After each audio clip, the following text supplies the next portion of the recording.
ఎప్పుడు మొదలైందో తెలుపగల తేదీ ఏదో గుర్తించేందుకు వీలుందా?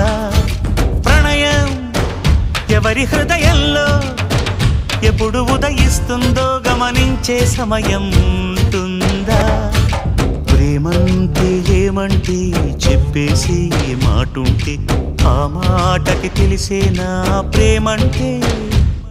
అది చరితలు సైతం చదవని వైనం, కవితలు సైతం పలకని భావం, సరిగమలెరుగని మధురిమ ప్రేమంటే. దరిదాటి ఉరకలు వేసే ఏ నదికైనా తెలిసిందా తనలో ఈ ఉరవడి పెంచిన తొలిచిన కేదంటే? సిరిపై రై ఎగిరే వరకు చేనుకు మాత్రం తెలిసిందా తనలో కనిపించే కళలకు తొలి పిలిపేదంటే?